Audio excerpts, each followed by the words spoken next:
The story then continues.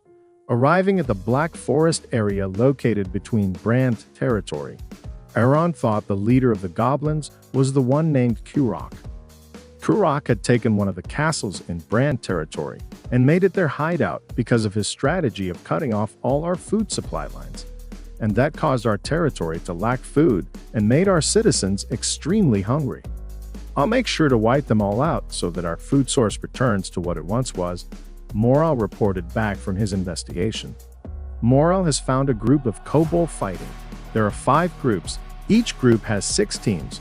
Hearing the report from Morel, Aaron called Cheryl, who was relaxing in a tent. Cheryl saw the signal made by Aaron. Instantly, Cheryl understood what Aaron wanted to tell her. Then Cheryl walked to the edge of the cliff, and she recited several magic spells that produced a huge blob of fire with the power of a level 5 magic circle. Cheryl then shot the fireball at the kobold who were gathered. The kobold were very surprised when the fireball came towards them. They didn't have time to avoid it, so they were immediately blown away by the fireball explosion. Seeing the huge explosion made by Cheryl, Aaron thought, "What is that boy doing? I've ordered her not to cast magic circle spells of more than level 3 because the explosion could attract the attention of the emperors in this kingdom. It's already done. If I had known that Cheryl would use something other than the piercing wind, I definitely wouldn't have brought her along." Seeing the reaction from Aaron while laughing, Canis said, "Sooner or later the truth will come out too. It shouldn't be a big deal if you tell the entire army to keep their mouths shut. For now, our focus is only on attacking the goblin base. The good news is, I've already found its location, so we should be prepared." The story moves on. One day before the attack, in the meeting room, Canis said, "Although we fought and won, but there is no guarantee not to cause casualties on our side, considering that our current enemies are monsters. So, in order to minimize casualties, we must lure them out of their way to a favorable location." Canis continued, "The goblin tribe should have 2,000 members.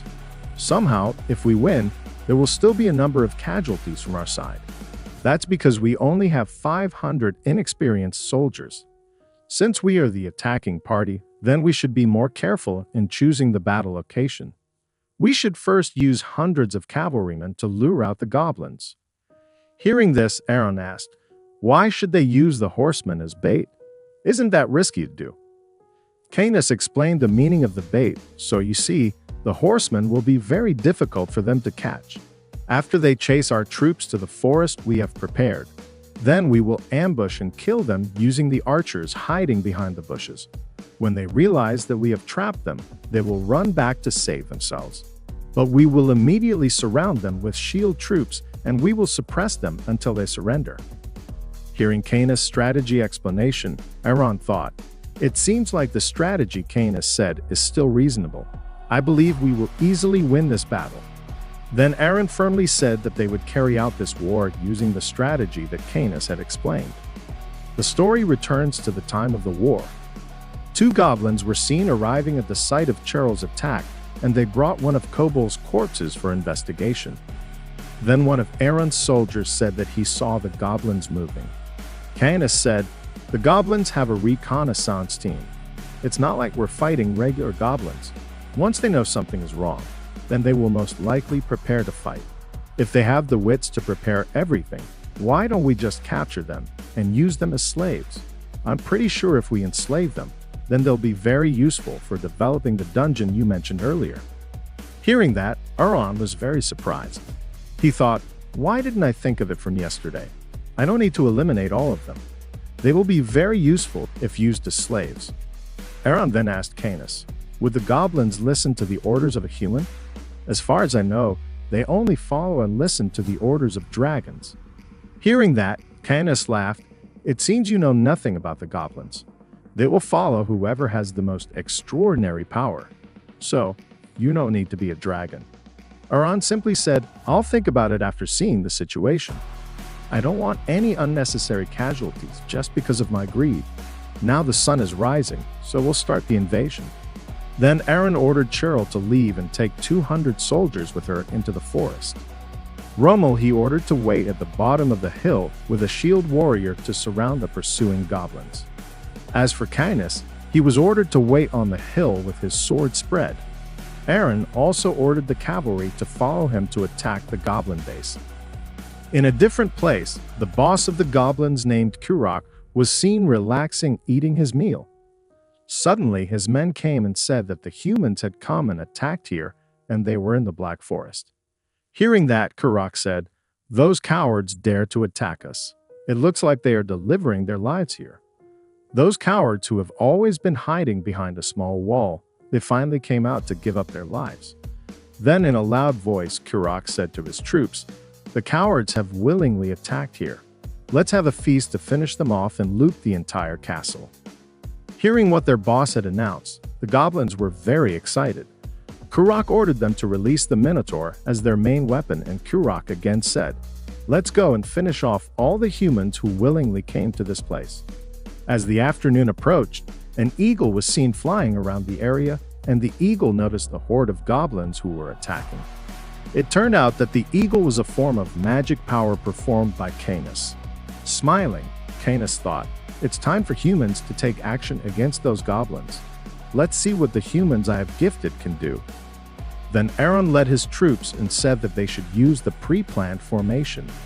Brandishing his sword, Aaron ordered all his soldiers to attack and finish off the entire goblin army simultaneously until there was no one left. And the battle of humans against goblin monsters was inevitable.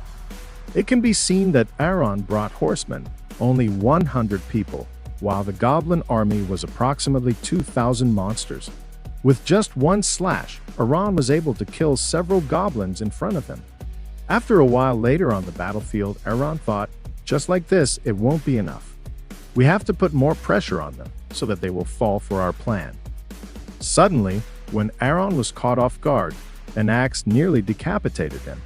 However, Aaron was able to swiftly avoid it. It turned out that what attacked him was a large and muscular minotaur. Instantly, the monster screamed so loudly that it hurt their ears. Aaron then ordered his soldiers to continue forward and said not to be afraid of the big monster. A goblin was seen attacking him from the front. Seeing that, Aaron tried to swing his sword to kill him. However, Aaron immediately remembered Canis' words that if he let them live, then they would be useful as slaves for dungeon development. Aaron immediately turned his sword and used the blunt side of the sword to attack the goblins so that they would not die immediately from his attack. Aaron thought, "It's time we went to the Black Forest so that they would be provoked to chase us." Then, Aaron ordered his soldiers to retreat from the battle and go to the place they had prepared. After they retreated, the goblins looked astonished. They thought that the humans had given up and fled from the battle. Seeing that, the goblins were furious and they said, "Don't let those cowards run away. We must catch up and finish them all." The Minotaur was seen running very fast to chase them all. Even though the humans were running on horses, the Minotaurs were able to keep up with the speed of the soldiers' horses. One of the soldiers said, "Sir, that big monster has caught up with us, and we will definitely be overtaken by it. What should we do?" Hearing that, Aaron said, "You guys go up the mountain, and I will face the big monster." Aaron immediately turned around to face the Minotaur that was chasing them. Aaron thought, "I won't let me lose any of mine." Then when the monster wanted to hit one of the soldiers who were left in the back row very strongly, Aaron immediately blocked it with the sword in his hand, right aiming at its neck. Instantly, the monster was knocked down and knocked unconscious. The soldiers were very surprised. They said, "How can Prince Aaron have such great strength? This is the first time we have seen his strength." After defeating the Minotaur monster, Aaron said, "Why are you stuck like that? I ordered you to go up the hill. Well, since you're still here, then tie up this monster and hide it in the forest." Hearing one of his soldiers who protested why Aaron did not kill the monster, Aaron casually explained, "I will make that big monster my slave." Then, when the goblins were trying to chase them, suddenly, very quickly, dozens of fireballs rained down on the goblins so that they were blown away by the fireball explosion that Cheryl had launched. Seeing that, Aaron thought, "What has that brat done? He acted without listening to my orders." At the sight of the humans trying to escape, Kurok was furious. He said, "We will not let them escape. Capture them and avenge our dead brothers." Kurok ordered his men to attack simultaneously on the hill. However, Kurok was suddenly knocked off that hill. It turned out to be a shield made by Aaron's soldiers, and the soldiers immediately formed a circle to enclose the remaining goblins. Then, Aaron was seen walking among his soldiers. Aaron said, "You are all surrounded. You will not be able to get out of this circle alive.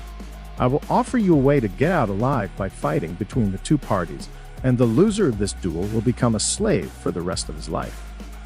Hearing that, Kurok thought, it's true what he said. If the goblins fight, then we will all die. But the words of humans cannot be trusted. Seeing the goblins' reaction that seemed hesitant to make a decision, Aaron firmly said, "I swear my pride as a true knight, and you must also swear your pride as a goblin." Kurok arrogantly said, "Didn't I hear wrong? Since when are humans lowly and have pride in themselves?" Hearing that, Aaron irritably said, "So you deliberately want to die here? Then forget about our negotiations." Seeing that the shield warriors were approaching to finish them all off, Kurok reluctantly said, "All right, I accept your challenge. But you must keep your promise. If you lose, then all of you will become our slaves." Without further ado, Kurok immediately launched an attack using the spiked hammer in his hand to attack Aaron. However, Aaron was very surprised because somehow Aaron easily avoided his attack. Aaron thought, "How did he avoid it? While I'm pretty sure I hit his head." Again and again, Kurok attacked Aaron, but his efforts were very futile because Aaron was very easy to avoid. Aaron just smiled and thought, "So this is how Duke Aaron's body is endowed with the power of the dragon. Although I can't control my body perfectly, but somehow my body was able to react when Kurok started attacking." Seeing Aaron, who was only dodging in the fight, Kurok said, "You're so cowardly. Are you so timid that you're unable to attack me?" Hearing that, Aaron looked very upset. Removing his sword, Aaron said, "What did you say? You don't seem to see the situation. I'm actually going to give you a little lesson so that you can keep your words to yourself."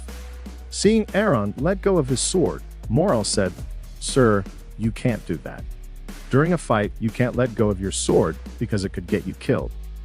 Aaron didn't pay attention to his words because he was already annoyed when Aaron was belittled by Kurok. Throwing away his weapon, Kurok said, "It's my honor. I will fight you without using a weapon. With this, I will easily defeat you and make you a slave." Seeing that, Morel thought, although Lord Aaron is very strong, he is still at a disadvantage if he fights with only his bare hands. Goblins have been born with enormous strength compared to humans. From the rumors, I've heard that even their nails are equivalent in strength to steel. Without further ado, Kurok attacked first by using his claws right at Aaron's face. While watching, Aaron thought, "Even though I only focused my eyes a little, its movement seems very slow. I'm very curious. I think I should try to feel his punch." In an instant, Kurok's hard punch had hit him, causing Aaron to be pushed back and injuring his face. Smiling, Aaron fought back. As I expected, his punch was very weak.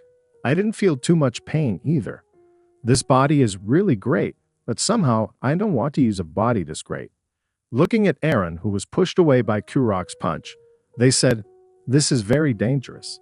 If Aaron loses, then we'll all become slaves to the goblins." With pride, Kurok said, "It's time for us to party because humans will forever be our slaves." Then, Aaron ordered everyone there to be quiet and not make a scene. After saying that, Aaron suddenly disappeared and Aaron was on top of Kurok's head. With a seemingly light punch, Aaron was able to throw Kurok very far away. After falling down, Kurok stood back up and said, "You cowardly bastard. He has used magic against me. This is an unfair fight." Not only that, very quickly Aaron was in front of his face and immediately hit him again so that Kurok was thrown back. Seeing the goblin leader being thrown at them, the soldiers made a shield fortification and threw Kurok's body back at Aaron. Then, Aaron threw several punches to Kurok's face so that Kurok fell down and began to lose consciousness. With faint eyes, Kurok saw Aaron, who was preparing to attack him again. Pleadingly, Kurok said, "Forgive me, sir. I have admitted defeat and am prepared to become your slave." Before Kurok could finish his sentence, Aaron forcefully launched a punch with both hands. It turned out that Aaron did not hit him right in the face, but only on the side of his head. However, Aaron's punch was so hard that it was able to make a large hole in the area around Kurok's body, and Kurok was immediately unconscious. The mission of conquering the goblins had been accomplished. Moments later, after subduing the goblins, Aaron was seen standing on top of a fortress with Kurok, who had been bound. In a loud tone, Aaron ordered the goblins to listen to him.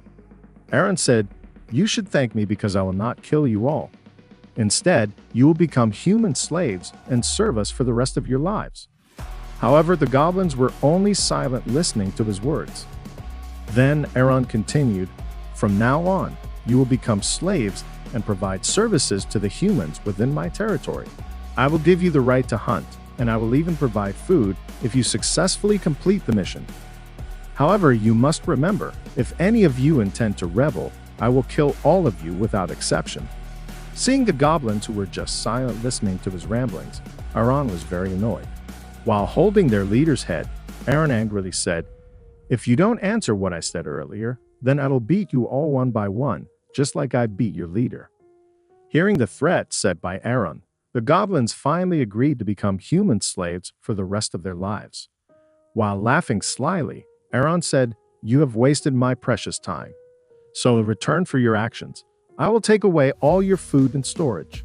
Moments later, Aaron and the soldiers had returned to their castle, and there they had been greeted by the joy of the citizens because they knew that Aaron had defeated the goblins and taken away all their food. Then Aaron ordered Moral to bring the goblins to the land of the dead because Aaron wanted to show them something. Arriving there with the power of the Windstab Sword Master, Aaron immediately launched an attack on the mountain in front of them so that the mountain was easily split into two. Seeing the power displayed by Aaron, the goblins immediately bowed and paid their respects to him. They said, "We swear to faithfully follow all your orders." In a high tone that mentally intimidated the goblins, Aaron said, "Remember what will happen to you if one of you betrays. I will easily destroy you." The next day, while kneeling, Kurok said, "My brothers have not seen your strength. From the information I have gotten, they will attack you for revenge. However, I will endeavor to ward them off." With a sharp look, Aaron said, "All right, take care of all those bullies. And you must remember what I said. If anyone tries to betray, you will all die at my hands." Then Canis came to Aaron. He said, "You are really cruel to them. You really made them slaves." Aaron replied, "They recognized me as a dragon with great power, so I easily enslaved and controlled them." Hearing that, with a sharp look, Canis thought, "Haven't you noticed that dragons never forgive people who claim to be dragons?" However, Aaron continued, "It's not what you think. I never claimed to be a dragon. It seems they had misunderstood when they saw my power in the land of the dead. It was strong enough that they mistook me for a dragon." Then Aaron ordered Canis to go first to the meeting place. After Canis left, Aaron thought, with such great power, Aaron should be able to protect the people within his territory. Is the promise to his father so important that Aaron willfully did not protect them all? After all, I'm not the real Aaron. I will not use the ways of those vile nobles, but rather I will do it my way. Then I will prepare for the upcoming battle that will destroy the vile royal dynasty led by Emperor Zeren. Okay everyone, that's it for this manhwa storyline. Stay tuned for new videos and see you.